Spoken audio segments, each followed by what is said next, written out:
Hello, my dark darlings. I'm Markia, and this is the Something Scary podcast. To our veteran listeners and those sheltering in the dark with us for the first time, welcome.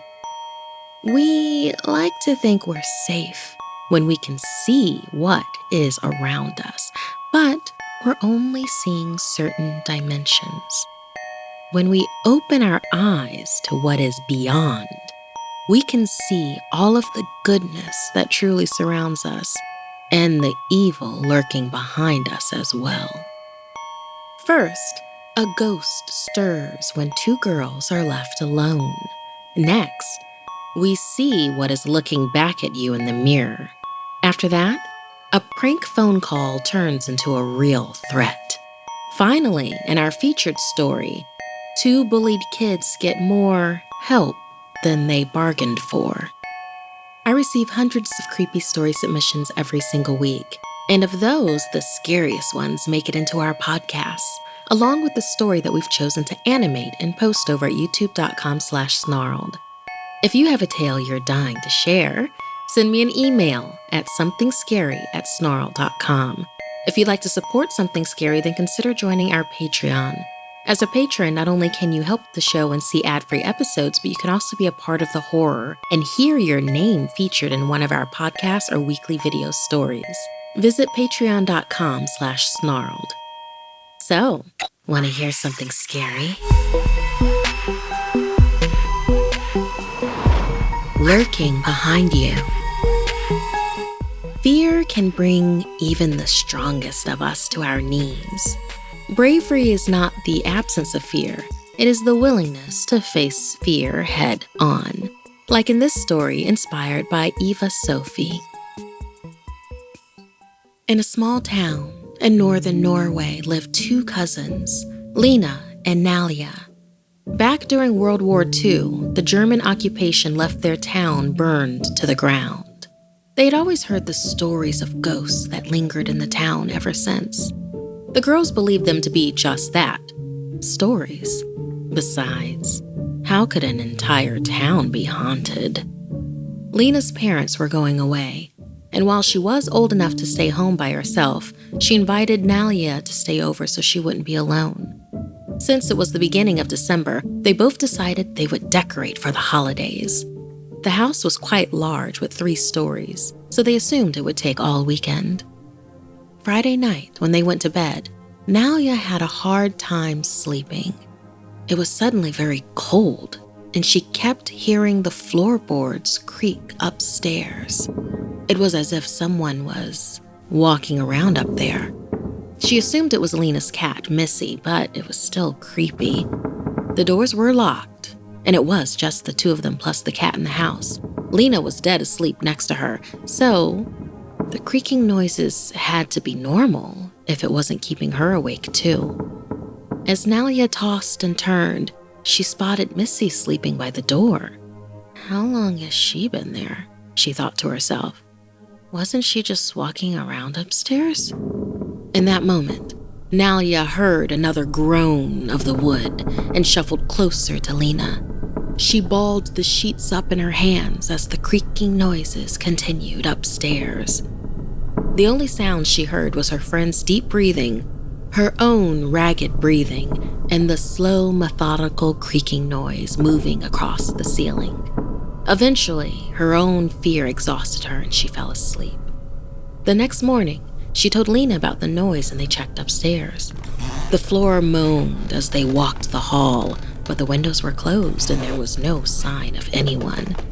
This barely put her mind at ease, but since there was no sign of anyone in the house, she brushed it off. They turned on the radio and found a station playing Christmas music. Perfect, Nalia shouted. Let's decorate. They danced and placed lights and ornaments all around the house. Nalia couldn't help feeling that someone else was somewhere in the house, so she decided to stay in the living room since it was closest to the front door. Lena disappeared into another part of the house, and Nalia heard movement upstairs again. She heard Lena faintly calling her from somewhere in the huge house. What? I can't hear you. Lena, where are you? Nalia shouted. Lena's head popped around the door frame. What did you say? Lena asked. I thought you called my name? Weren't you upstairs? Nalia said, confused. No, I was in the kitchen, Lena explained. They stared at each other blankly. Then, as Silent Night came over the radio, they both heard it. A quiet whistle matching the tune. Their mouths dropped, blood rushing from their faces. You hear it too, right? Nalia questioned shakily. The girls weren't sure if the whistling was coming from outside or if it was even real. Nalia turned off the radio, expecting that to end the sound. They both stared wide-eyed at each other as the whistling continued. It just got louder, as if to make up for the music being turned off. The both of them looked up. It might be coming from upstairs. Lena wanted to investigate, but Nalia couldn't muster the courage to leave the room. So, she watched silently from the doorway, gripping the doorframe tightly as Lena left. As Lena slowly approached the third floor, she saw her cat, Missy. Missy was staring down the hall into an open doorway of a dark room. She was watching something. No, someone. Lena could now see what Missy was staring at. She could make out a figure. It was the shape of a burly man. The sound became louder as the figure appeared to grow. What she could make out of his face looked melted, almost burned off. She realized it was emerging from the room, getting larger. No, not larger, closer. Lena moved back a step to hide herself and tripped. She just managed to steady herself, but the noise startled Missy, who then leapt into Lena's arms. Lena squealed and rushed down the stairs with Missy in tow. She grabbed Nalia's arm, pulled her into her bedroom, and slammed the door shut. When she turned around, she could see 3 more horrible-looking shapes of a man and 2 women, burnt-up grotesques that slowly glided closer to the girls. The girls fled the room and narrowly avoided the melted, burly whistler. They then fled down the stairs as fast as they could and ran out of the house. It was cold and thankfully quiet until the girls once again heard the same whistling. They looked up to the windows and saw the specter looking down at them while he whistled the Christmas tune. In the other windows on that floor, they could see the shadows of even more ghosts gliding around. Oh my God, Nalia said. It looks like they're dancing. It must be the people who died here in the war. It's all true. The girls stared in disbelief. Then, Lena began to sneak back inside the house. Nalia asked what in the world she was doing, but Lena told her to trust her. Lena crept inside, turned the music back on, and then rejoined Nalia outside. As the music played, a warm light began to glow in the windows on the 3rd floor, and the spirits were able to truly celebrate Christmas. The girls watched them dance until dawn finally broke and they all faded away. That next night, the floors no longer creaked. The ghosts had finally moved on. Thank you so much, Eva Sophie, for inspiring this spooky Christmas tale for us. Perfect in time for the holidays. I will have to admit, the part where Missy the cat was just staring into the dark, it always gets me when pets do something like that, when they see something that we just can't see, or at least can't see yet. Has your cat or dog ever seen something or someone you couldn't? What do you think it was? Take a look at them. Are they doing it right now?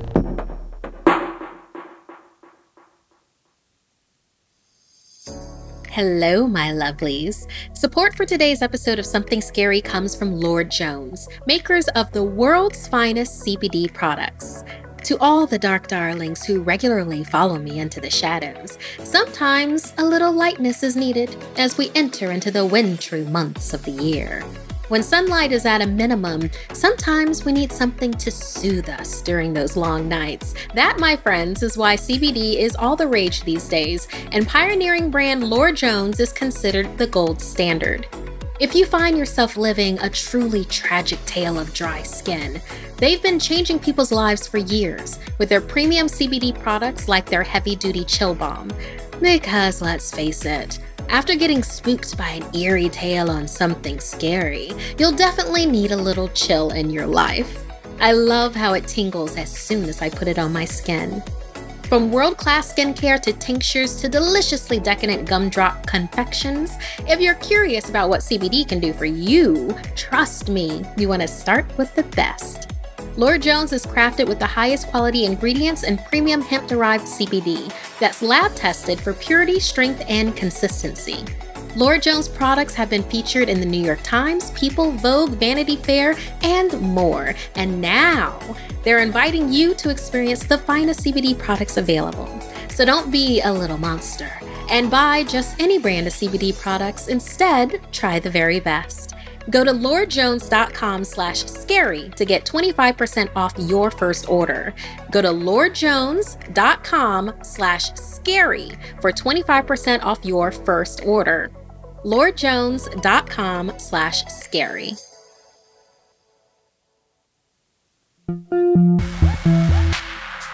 A mirror's reflection can be deceiving. In fact, it may not even be ourselves staring back at us, like in this story inspired by Milo. When Milo was 10 years old, he and his mom moved to a new house. Milo's mom had very eclectic taste and filled the house with crystals, gemstones, and a beautiful antique mirror she'd purchased from a strange elderly man in a bizarre little shop.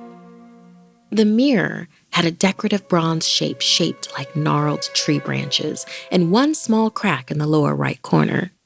The shopkeeper told her it was his most prized item, a magic mirror, and would only sell it to someone who had a pure soul. After Milo came running up the counter saying he wanted it, the shopkeeper said that as long as the mirror is for the boy, they could buy it. Milo's mom felt proud that he had deemed her son worthy and hung the mirror in the hallway just outside of Milo's bedroom. Milo and his mom were happy in the new house during the day, but at night, when everything was quiet, Milo could sense creepy entities following him through the house. They had been harmless so far, and Milo's mom would set up crystals in his room, arranging them to protect him from these mysterious ghosts. But the feelings always worsened when he passed by the antique mirror. He could almost feel the mirror pulling on him. One night, Milo woke up suddenly at 1 a.m., disoriented. He walked down the hall to the bathroom and felt like something was following him once again. He thought he saw something reach for him out of the corner of his eye, and he ran to the bathroom and slammed the door. Milo listened carefully at the door, that same dreaded feeling pulling at him. He gathered his courage and opened the door, sneaking down the hallway to his bedroom as the feeling of something pulling on him grew even stronger as he got closer to the mirror. Milo crawled on his knees under the mirror so as not to walk directly past it as he darted back into his bedroom. He leapt under the covers and tried to calm himself, but the feeling of terror intensified. He felt that sensation again, and suddenly, a hand gripped his arm. At first, Milo thought it was his mom checking on him, but then he felt the fingers tighten their grip, growing longer, sharper, and claw-like. Milo turned over and looked dead into the face of a horrifying ghost with an eyeless, sunken, skeletal face. Blood leaked from its empty sockets, and the hooded cloak covering the skeletal figure blew in an unseen wind. This was no harmless ghost. It had come to take Milo away forever. Milo gasped as it tightened its grip on him and tried to pull him into the darkness. Milo screamed and fought it off as best as he could, clutching the bed, kicking his legs, flailing his arms, and calling for his mom. The ghost was too strong, however, and Milo could feel that he was losing the battle. The boy was almost completely pulled off the side of the bed. The specter's bloody eye sockets inched closer and closer to Milo's face. His claw-like fingers covered the boy's mouth. He could smell decay and death and blood as it wrapped around him like a boa constrictor. Milo jerked his head away and screamed once more with all of his might. Finally, his mom ran into the room and the entity vanished as quickly as it had appeared, leaving Milo terrified. Once he caught his breath, Milo told his mom what had happened. She set up a crystal grid around his bedroom and burned some sage to protect him from the ghosts, but Milo could still feel them, following him around the house in the days to come, especially when he passed by the antique mirror. Milo's mom remembered the shopkeeper telling her that the mirror was magical in some way. She hadn't given it much thought, but after Milo told her the mirror made the haunting feelings worse, she removed it from the house, and immediately, the disturbing feelings were gone. Milo's mom covered the mirror in thick cloth and returned it to the shop, warning the shopkeeper that it had tried to harm her son. The shopkeeper refused to take the mirror back and told her there were no refunds, but Milo's mom didn't care about the money. She set the mirror down in the shop and quickly left. Once gone, the shopkeeper uncovered the mirror, gazing into it until his reflection became that of the bloody skeletal spirit. Almost rid of you that time. Almost. I will try again, he whispered to the reflection. He marked the mirror for sale once more and placed it right by the front door, waiting for his next customer to enter the shop. Thank you so much, Milo, for telling us your story and inspiring this one for our podcast. I'm very, very glad that your mother believed you, believed that objects can hold other beings within them. They also hold their own type of power. I'm very glad that she was able to return that mirror to the shop. Some things are more important than money back. So listeners, do you own an object you think may be cursed? Why do you think it is? What do you feel when you're around it? Does it draw you to it? Does it wish to have your hands upon it? Your spirit close to it? Your energy wrapping around it? Tell us all about it at somethingscary@snarled.com. Thank you so much to all of you that made Something Scary one of your top podcasts for 2020. It looks like a lot of you enjoyed navigating the dark with us this year. But now that you're all caught up, for now what? Something fun to also help you decompress, like spending time with your best fiends. The thing I love about Best Fiends is that it's a great mind palette cleanser for me between recording sessions. It's easier to dive back into the dark after I've cleared a few fiends-rific levels. Best Fiends is the infamously impossible to put down puzzle game with over 100 million downloads and counting.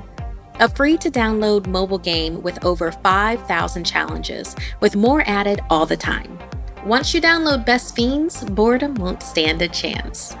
Download Best Fiends free today on the Apple App Store or Google Play. That's friends without the R, Best Fiends.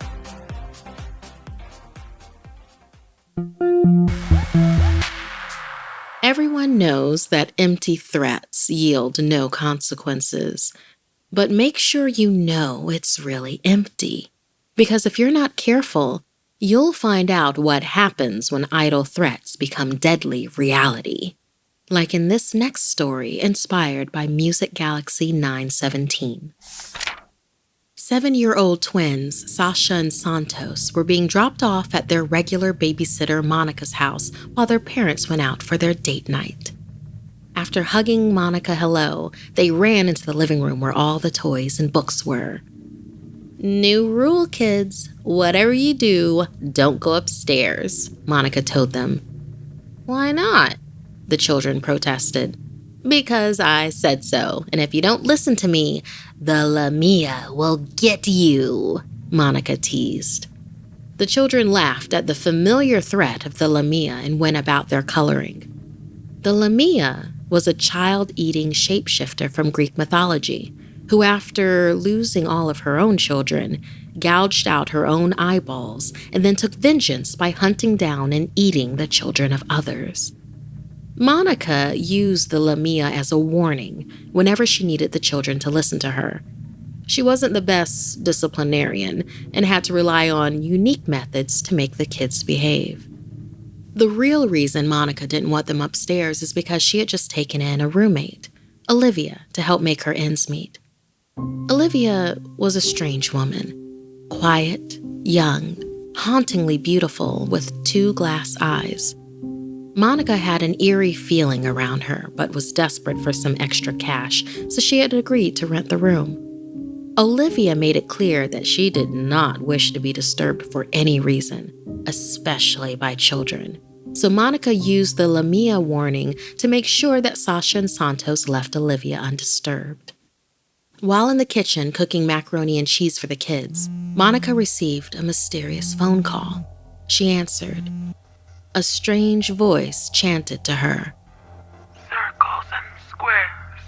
The kids are coming up the stairs. Before she could reply, the voice on the other end was gone. Monica went into the living room to check on the kids and found them right where she had left them. They were staring up at the stairs. So she reminded them once more not to go up there. She returned to the kitchen, and moments later, her phone rang again. The same mysterious voice chanted. Circles and squares. The kids are now upstairs. Alarmed, Monica checked on the children once more. This time, the kids were in front of the stairs, staring longingly up the stairwell. She scolded them and led them back to their toys. Monica was unnerved, but finished cooking dinner. Just before she called out to the children, her phone rang once more. She answered angrily. What now? The mysterious voice chanted once more. Circles and squares. The kids have died upstairs. Monica screamed at the mysterious voice. What is the meaning of this? But once again, the line went dead. Monica called out to the children to come and get their dinner, but there was no answer. She scooped the mac and cheese into 2 dishes and called the kids again. Still no answer. They better not have gone upstairs, she muttered angrily to herself as she went to the living room to get them. This time, Sasha and Santos were not in the living room. Monica walked to the stairwell to find 2 smeared trails of dark liquid leading up the stairs, and 2 round objects sitting at the top of the stairwell. Her stomach dropped. Sasha? Santos? She called.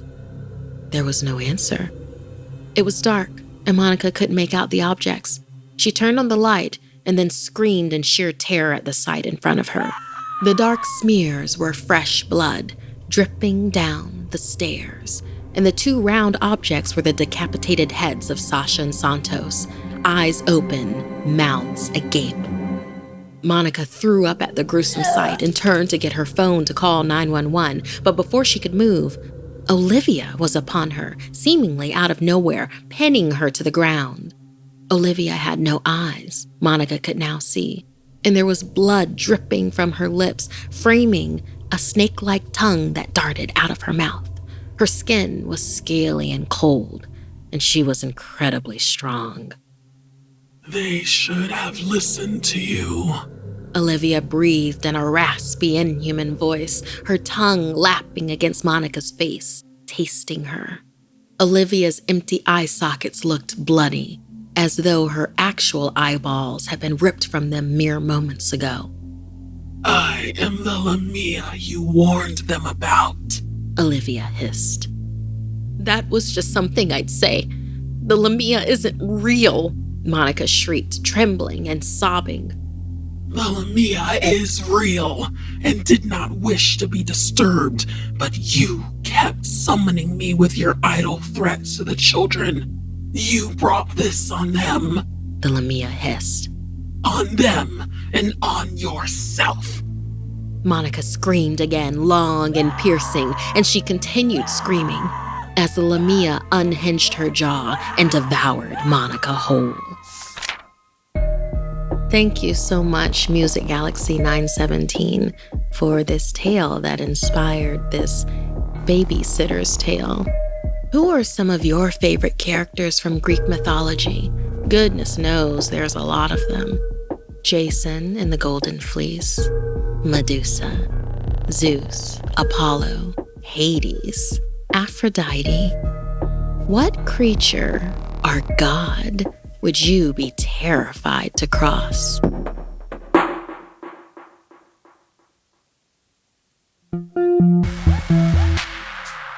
You can only push someone so far until they fight back. But often what they do in retaliation is far worse. Revenge often has chilling consequences. It was a hard winter, made even harder for Daphne and her sister Amira by the relentless bullying they received on their walks to school each day. They were constantly ambushed by bullies who would pelt them with snowballs packed with rocks. Sometimes they would take their backpacks and empty them into the street. The worst bully was Keith, who made sure to take the girls' lunches each day. They had had enough. They snuck into their grandmother's room and took one of her forbidden books. It was a book that gave them instructions on how to build a mystical guardian, otherwise known as a golem. In ancient times, their Jewish ancestors were said to have constructed golems out of clay or mud for protection. Building a golem was no easy task, but they felt like they had no other option.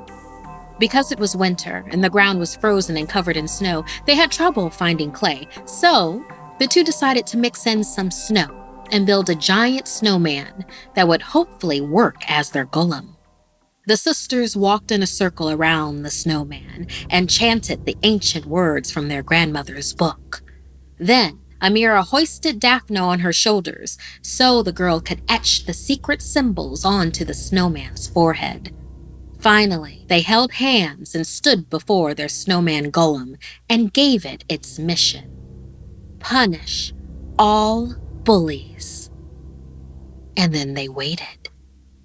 But nothing happened. Disheartened, they headed home.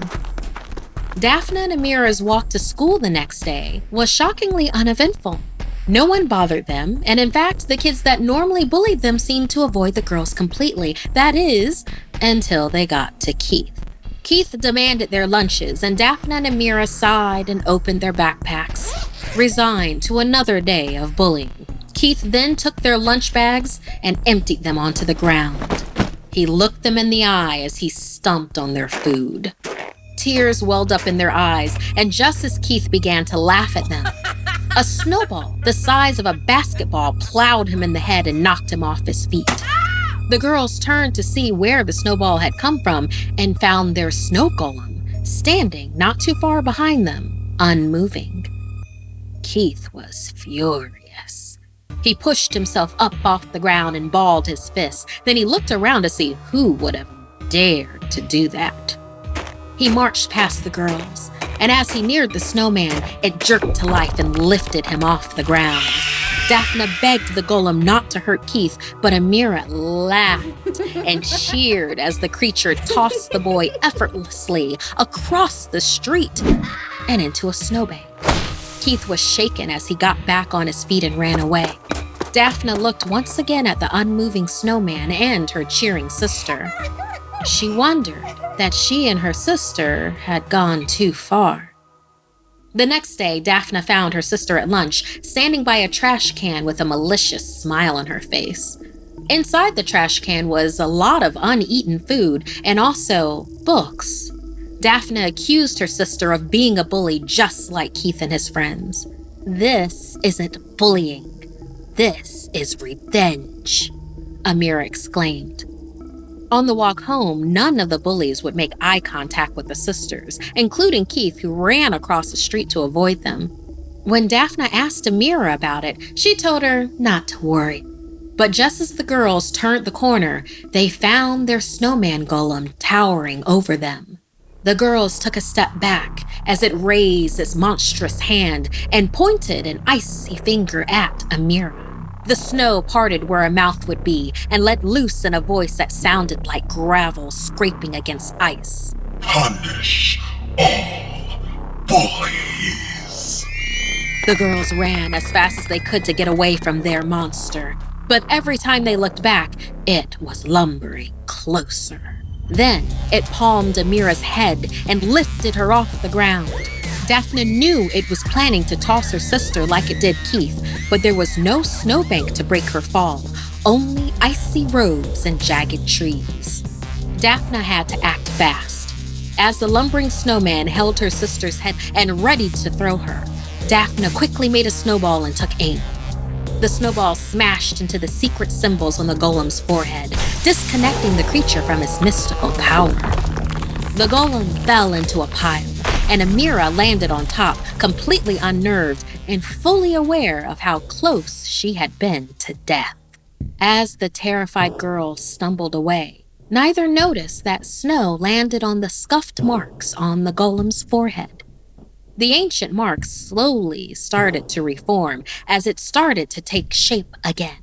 A golem must complete its purpose once made. Neither Daphne or Amira warranted its attention again, but now it was loose on the world, and one desire burned within its icy heart. Punish all bullies.